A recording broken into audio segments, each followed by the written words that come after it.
Hello everyone, welcome to our webinar. My name is Andrew Townsend. I'm an e-learning evangelist here with eLearning Brothers. Today we're going to be talking about things we love, 5 things specifically we love about good e-learning.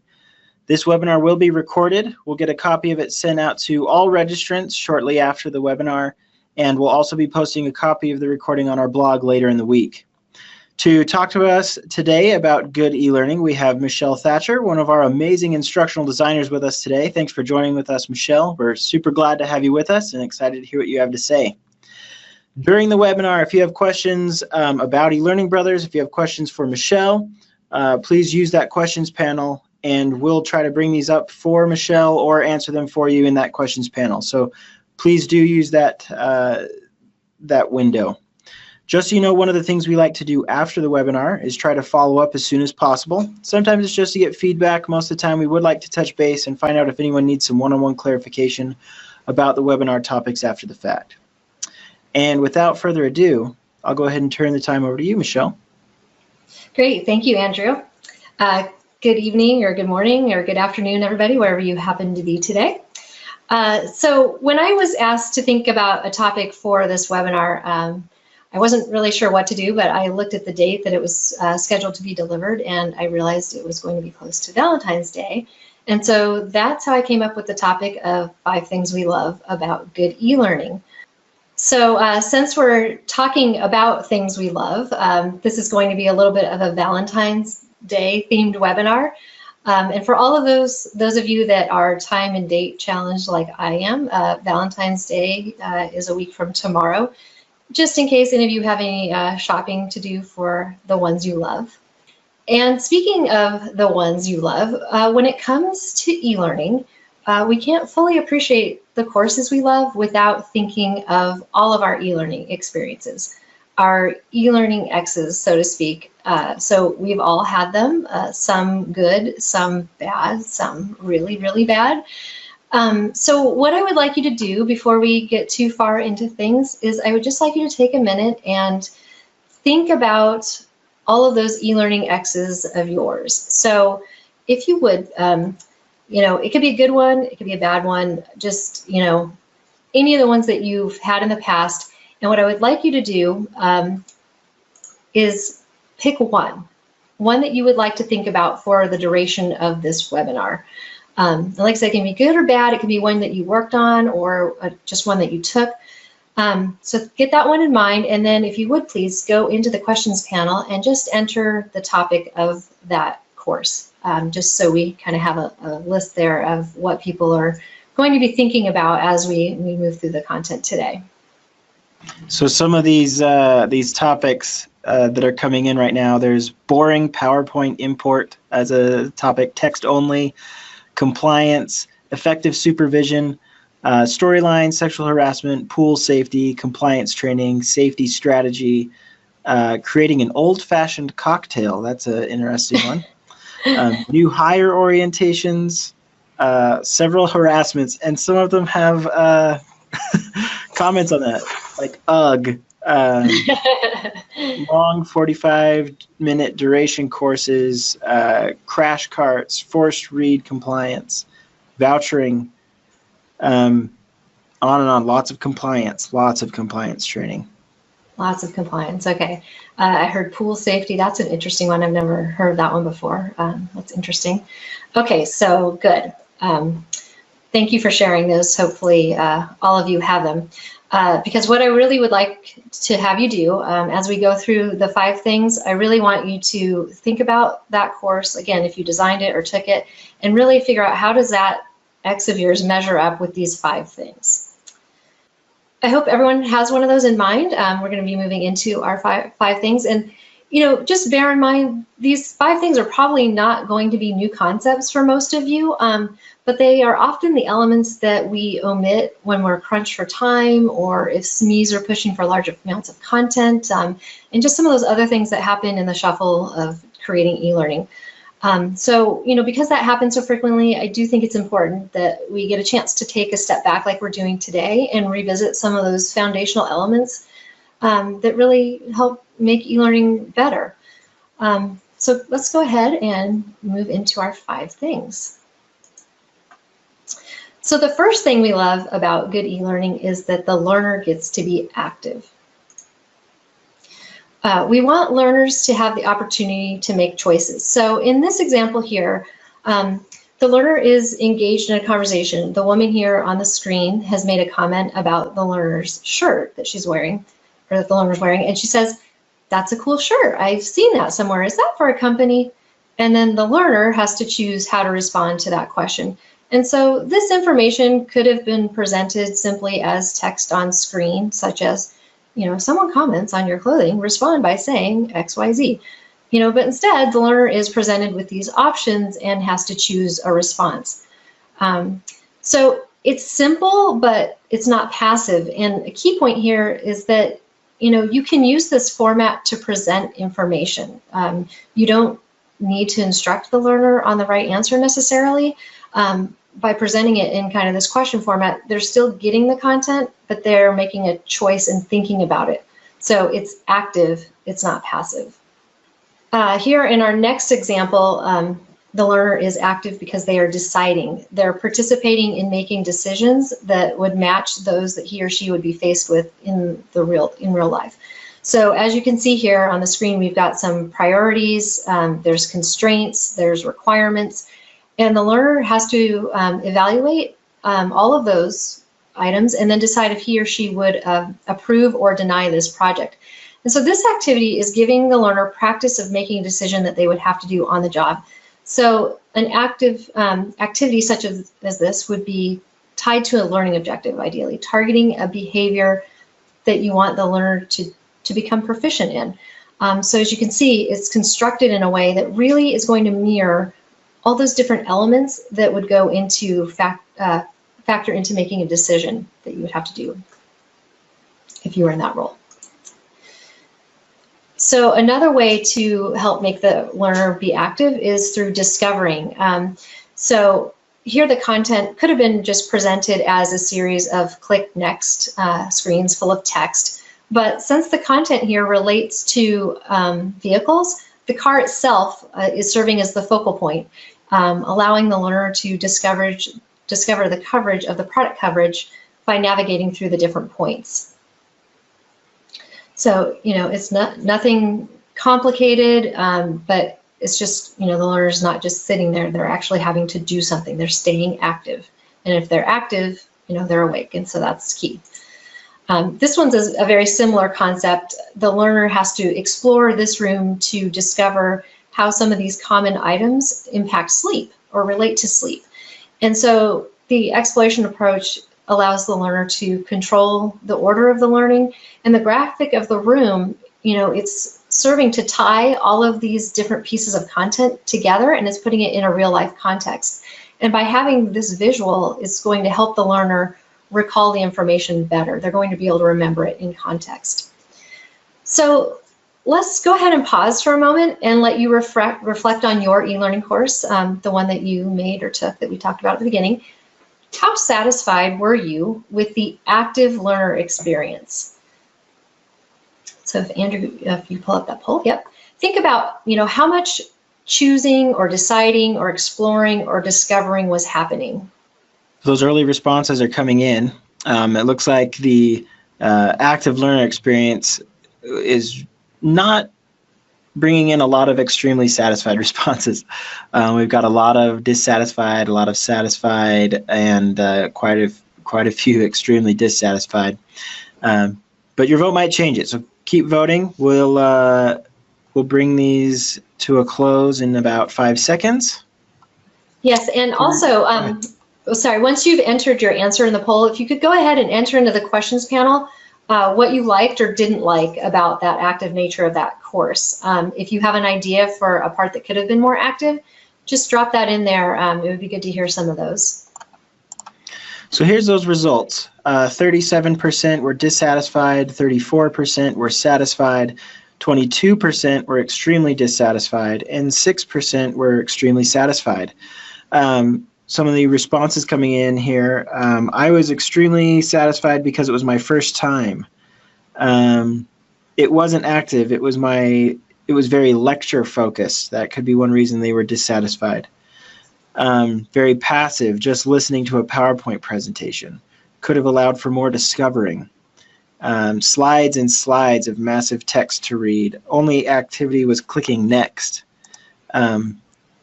Limited to functionality and content creation, tool distribution method, and didn't have enough time to be creative. Not active, not appealing, visually or performance-wise. Knowledge checks were helpful and fun. That could be a reason it was positive. Felt like an information dump. Another one, although it was not perfect, just learning about it and being able to create my first e-lesson or e-learning was worth the sweat, blood, and tears. Yes, we've all had those. Okay, that's great. Somebody did touch on a key point there with time. And again, like I mentioned, at the beginning of the webinar, that often is a challenge, to incorporate some of these things sometimes, because we do have to make those trade-offs with making our deliverables ready in time and having them to, meet our satisfaction of what we would really like to do. So I think we've all been there. Okay, so let's move into number 2 here. The next thing we love about good e-learning is that it's short and sweet. And I don't know about you guys, but those chocolates look pretty good. So hopefully the e-learning is just as appealing because it's short and sweet. So in good e-learning, the narration should be brief and guiding. It's not reading everything that's on the screen. And this is something that throughout my career, I've had many, many stakeholders request that the narration and the on-screen text match exactly. And it's just really not best practice. So really you just want to keep it to the point to guide the learner. We'll talk about that in a minute with another example, but definitely not matching all the text. And speaking of that on-screen text, you really want that to be brief as well. So in this example that I have here on screen, there's probably only about 50 or so words on screen. You can see there's plenty of white space, and then the chunk that is used, it's grouped into different groupings for a specific purpose. Like you can see there's the title, and then there's like the introduction, and then there's the instructions that say when you're ready to begin, press start. So the way that that's spaced out is key as well. But really what makes this slide work is that there's just not a lot of text there. And then, something else you have to think about with e-learning being short and sweet is the overall, the seat time or the overall course length. And sometimes I know, in certain industries and for certain courses, you have a requirement where, the course has to be a certain amount of time. But if you don't have that and you have a really lengthy topic, definitely try to split it up either into different courses or at least break it into different modules. That's definitely going to make your learners happier. But really, even if you have a long course, one of the things that's going to make the experience so much better for them is just keeping the narration and the on-screen text short and sweet. That's going to make it seem much less labor intensive. So always look for ways to keep your narration and text slim. On this short and sweet topic, we have a few questions that have popped up just for clarification. So you said that course length is appropriate for, or making sure course length is appropriate for adult learners. What are the guidelines, or what do you use to keep yourself on track as for what is appropriate? That's a good question. And really, I mean, it depends a lot on the content. And like I said, whatever you're doing for the industry that you're in, sometimes there are, certain credits that have to be given. So you have to have it has to be a 30-minute course or something like that. But really, I think nowadays, especially with people being so busy, the shorter the better. So that's why we're seeing a lot of the trends with, micro modules and things like that. Sometimes things are only a couple minutes long. But if you're talking about a course, it could even be like a 5-minute course. It just really is, something where you as the instructional designer want to look at the content and really think about the learning that has to happen and how you can break it up into chunks that make sense. Because obviously, there's certain things when you're looking at, introductory concepts that are building and having them too far separated out from some of the other pieces that you're building onto, that can be a little bit harder for the learner to have to remember some of those things. So you just have to look at the objectives and how you can break it out without degrading the experience for the learner by having it too separated out. So I know that's not an exact number, but those are just guidelines that you have to work within when you're determining your course length. But again, everybody always loves shorter. So if you can do shorter as best you can. Great. Another question here is, when you're limiting text on the screen, what about making sure you're 508 compliant? If you have deaf learners and you're instructed to have full text for them, how do you make that still appealing to everyone? Well, that's a good question. So, I mean, you know, I'm not an expert in compliance. I've done quite a few things, though, with compliance. And again, the main thing there is that whatever is on the screen is available for somebody in the format that they need. And so, you know, if they're working with a screen reader, then it just has to be able to read that. So it's not as important there with the length as much as it is for compliance that you have the same content available in the format that the learner needs it for, whatever their need is. So I hope I answered that, but. Yeah, to continue on that thought of trying to keep it simple on the screen, but you know, for internal learners, many people don't have speakers, access to audio and text is all they get. What is the best way to still get all the information out that you need, but still keep it brief and also not clutter your screen with text? Yeah, that's a really good question. And again, I mean, like you're saying, you've got all the information you've got to get out there. I mean, hopefully that's going back to those learning objectives that you're trying to achieve and not, you know, somebody trying to force content on you.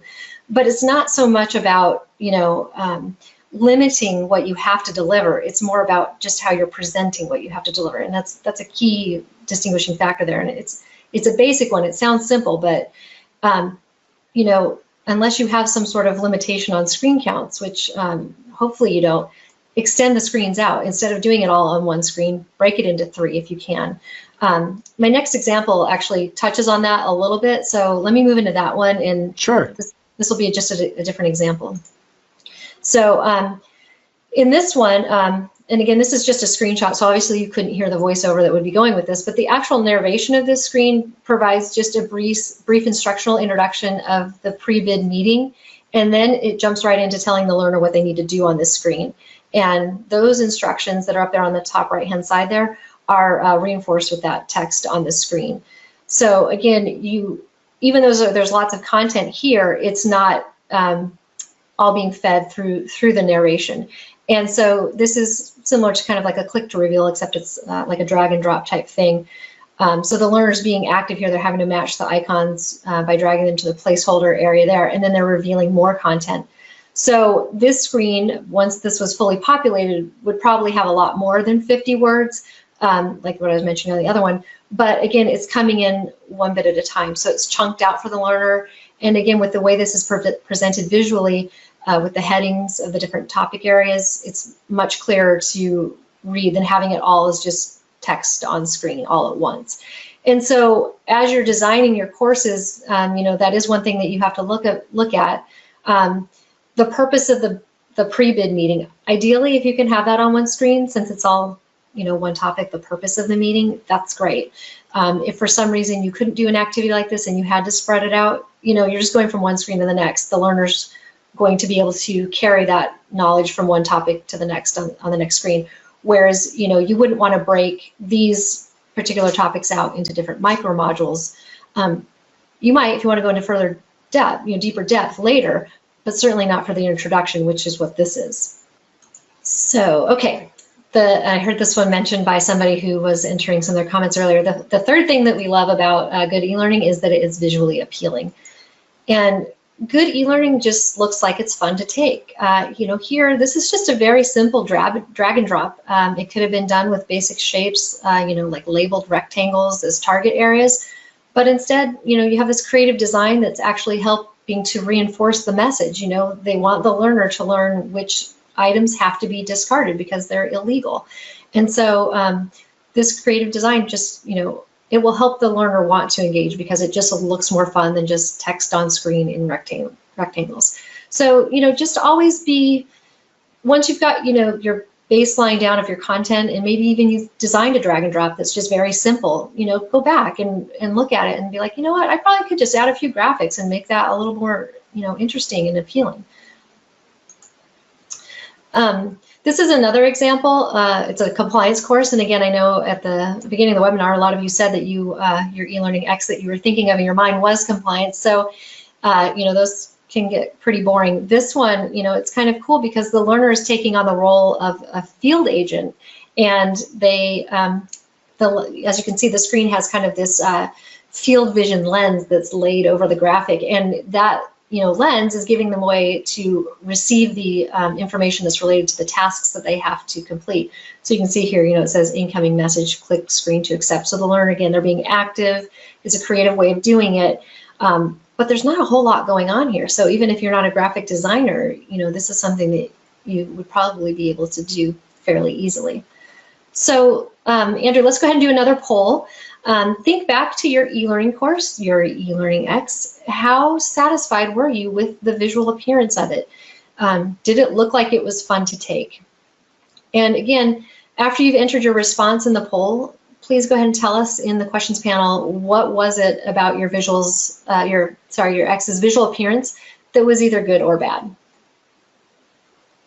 So these the polls are coming in. Not a lot of extremely dissatisfied or extremely satisfied. Most people were just generally dissatisfied or satisfied. Go ahead and keep voting. We'll bring these in, and we'll show the results in a moment.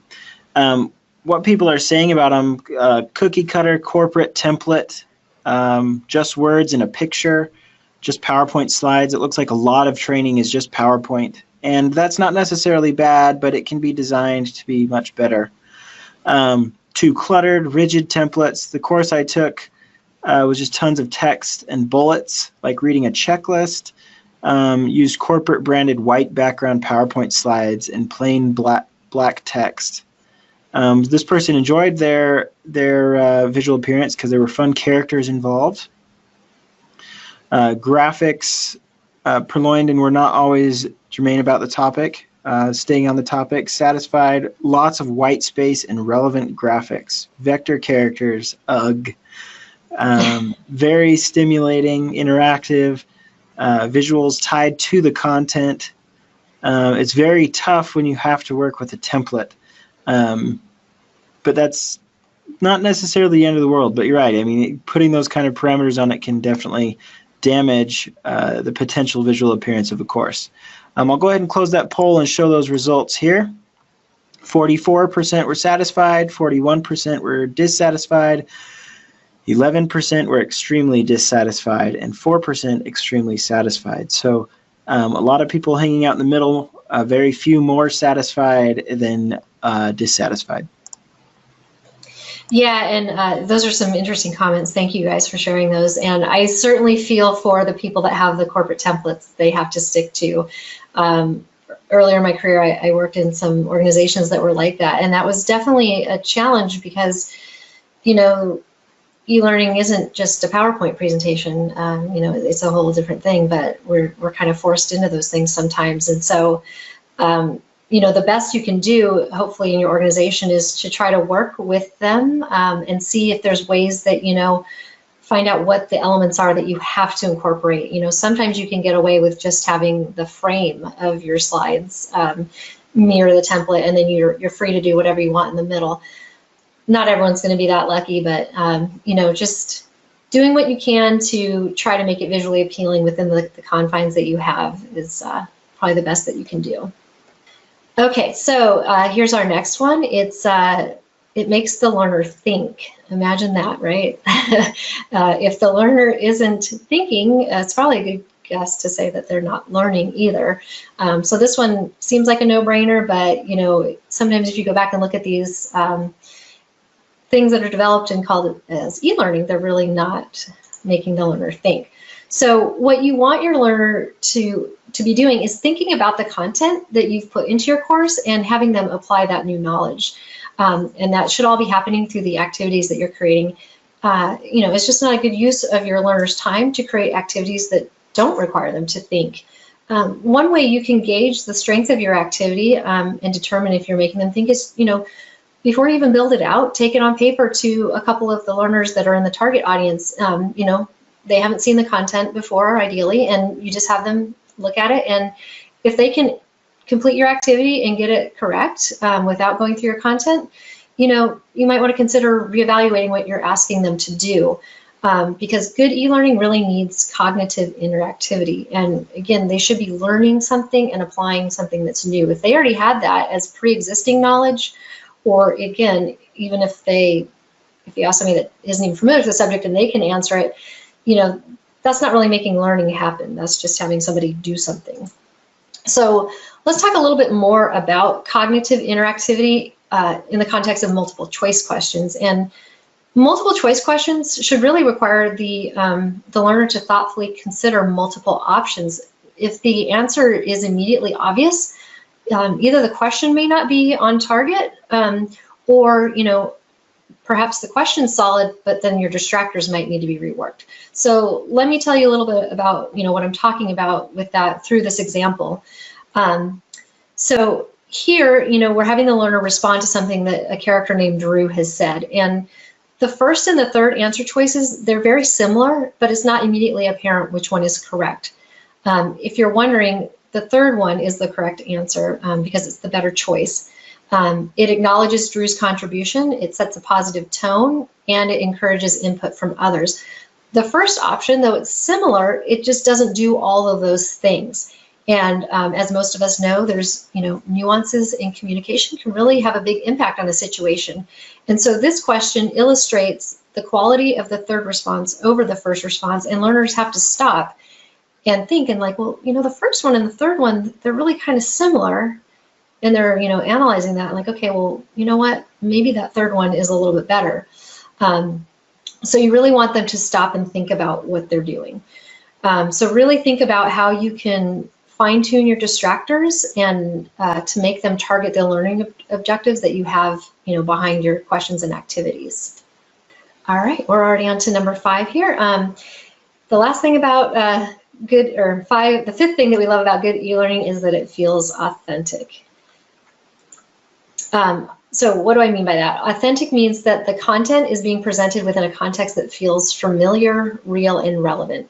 So if you're designing a course for learners that have pre-existing knowledge or experience in a situation, any scenarios that you put into your course should really feel like it's real. It should feel familiar and relevant.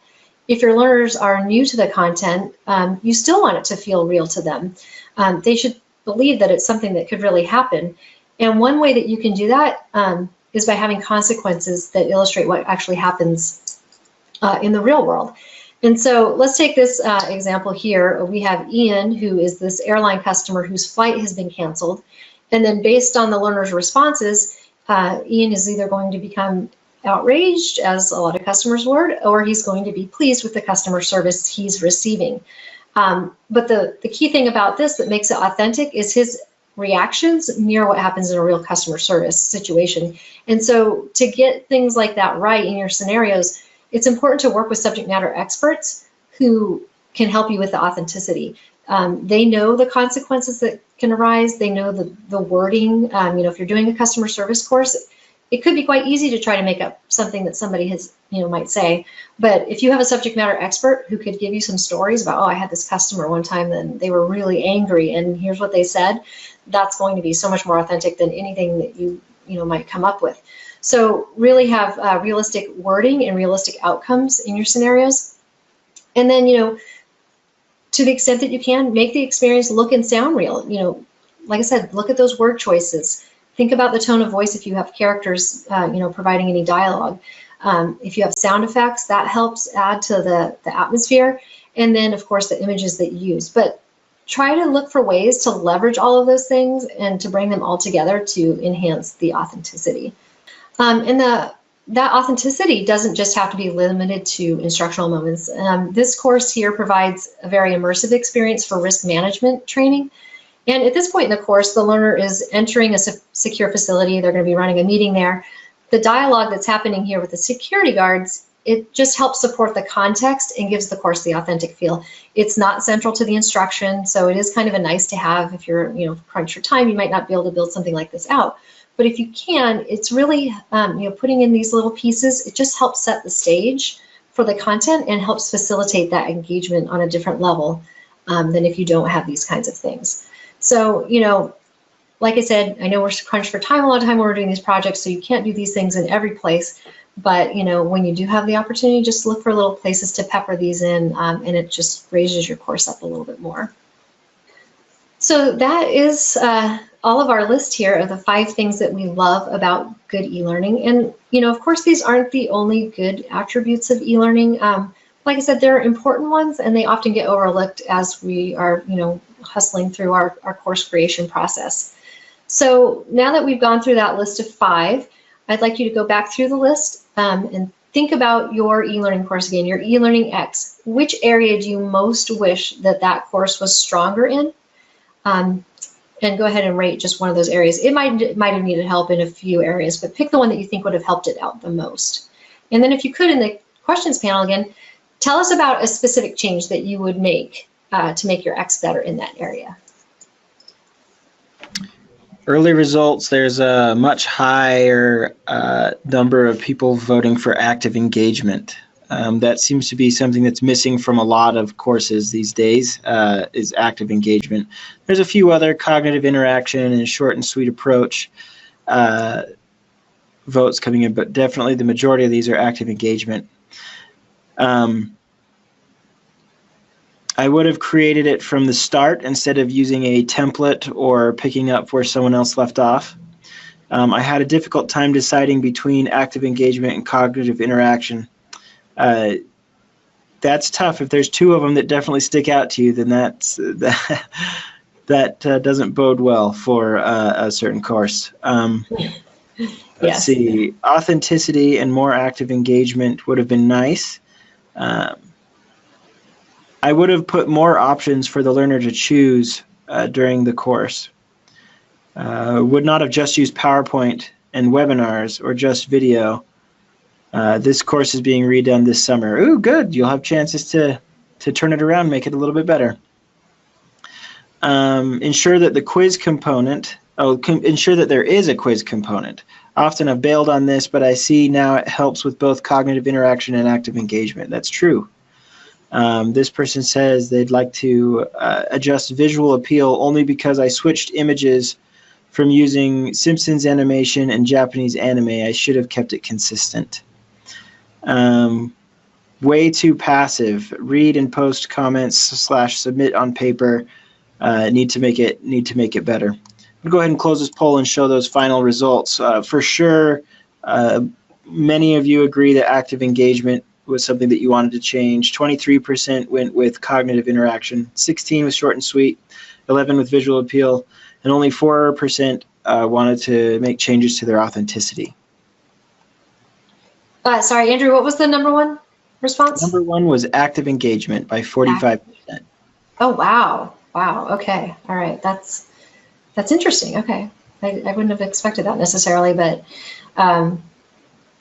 yeah, I guess I'd be kind of curious to know, what is it that's limiting the activity? I guess sometimes those things take a little bit longer to develop out. And of course, if you're limited with what your development tools are and you are just having things like PowerPoint that you have to deliver through, obviously that's going to be a challenge. Yes, Monica here says, our office culture doesn't allow for a lot of creativity.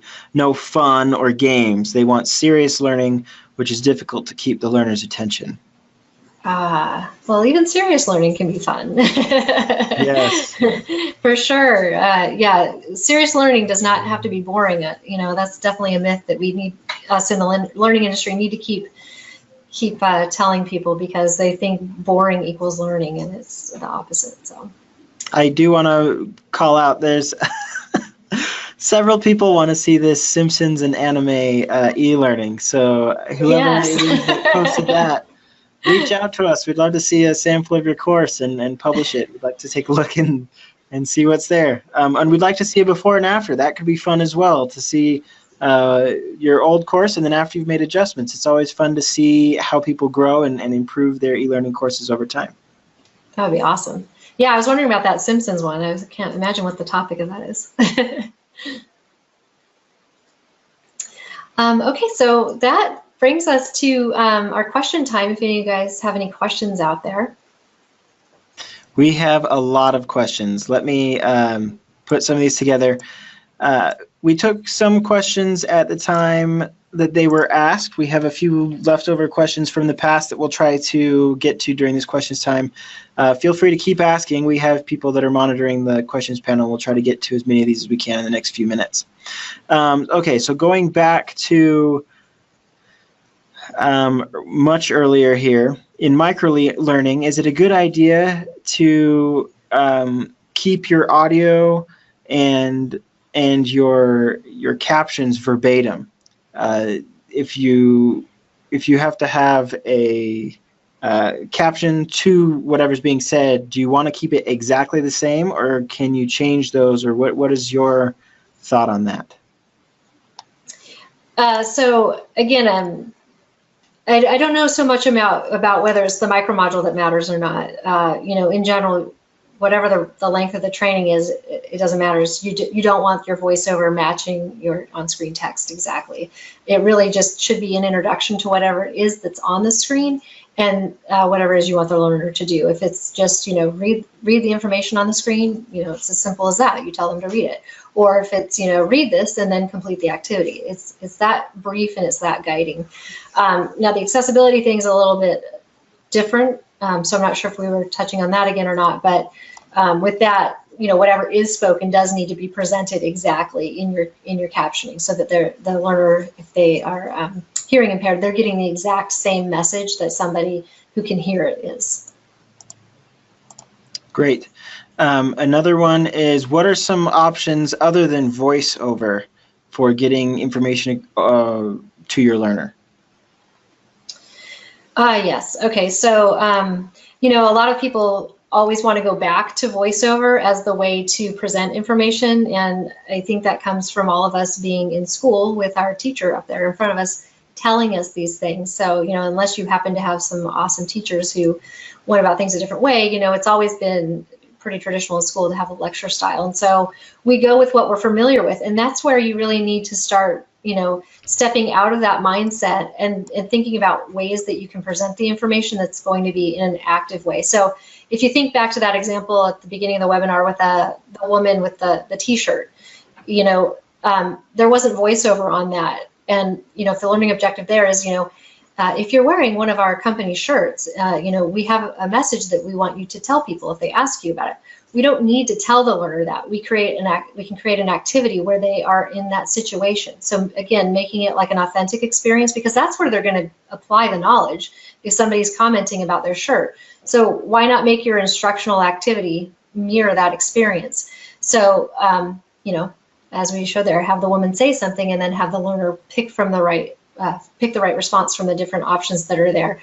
So, again, you know, try to get your mindset out of telling and think about, you know, what can I do with this information that would have the learner do something with it? Because again, you're always going to go back to that learning objective. What is it I want them to do after they've gained this knowledge? And that's usually what will inform the activity that you want to create.